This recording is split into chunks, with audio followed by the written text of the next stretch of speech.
Israel কখনো ভাবেনি এভাবে তাদের ভুগতে হবে। ঝাঁকে ঝাঁকে দখলদার ট্যাঙ্কের দিকে ছুটে আসছে একটি নতুন মিসাইল। ইসরায়েলকে রীতিমতো অবাক করে দিয়েছে লেবাননের প্রতিরোধ যোদ্ধারা। এই সংগঠনের হাতে এখন ইরানের আলমাস 3 ট্যাঙ্ক বিধ্বংসী মিসাইল। ইসরায়েলি সেনাদের ধ্বংসে ছুটে যাচ্ছে এই মিসাইল। এই পদক্ষেপে রীতিমতো হতবাক ইসরায়েল। লেবাননে ইরানের প্রক্সি যোদ্ধাদের হাতে ইরানি সামরিক অস্ত্রের ভান্ডার বৃদ্ধি পাচ্ছে দিনকে দিন।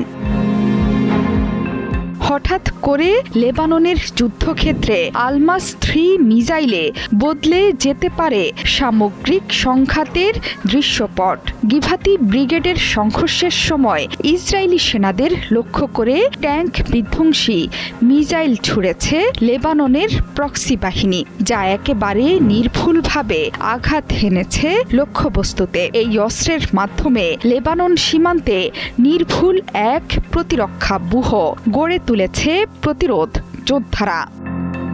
শুক্রবার দক্ষিণ লেবাননে অনুপ্রবেশের সময়ে ইসরায়েলি সৈন্যদের ওপর হামলে পড়ে আলমাস 3 ট্যাঙ্ক বিধ্বংসী মিসাইল। ড্রোন থেকে নির্ভুলভাবে হামলা চালিয়েছে শক্তিশালী মিসাইল। এই ঘটনায় আহত হয়েছিল ইসরায়েলি সৈন্য। এর মাধ্যমে এটা স্পষ্ট যে প্রক্সি বাহিনী 16 কিলোমিটার পর্যন্ত স্ট্যান্ড অফ দূরত্ব থেকে সাজোয়া লক্ষ্যবস্তুতে আঘাত হানতে সক্ষম। এই ধরনের মিসাইল ব্যবস্থা শুধু সাজোয়া জানি নয়, বরং সীমান্তের বাইরে থাকা সামরিক ঘাঁটি, কনভয় এবং অন্যান্য যুদ্ধকালীন স্থাপনাকে লক্ষ্যবস্তু করতে সক্ষম।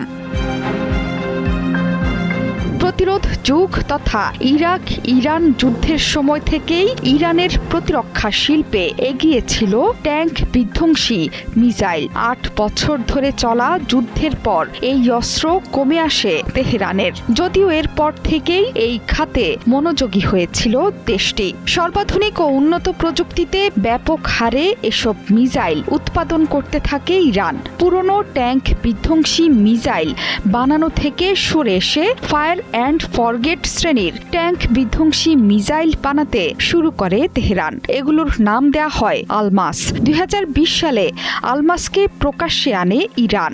তখন আবাবিল 3 ড্রোন থেকে ছোড়া হয়েছিল নতুন যুগের ট্যাঙ্ক বিধ্বংসী মিসাইলকে। ধীরে ধীরে আলমাস সিরিজের মিসাইল প্রকাশ্যে আনতে শুরু করে ইরান।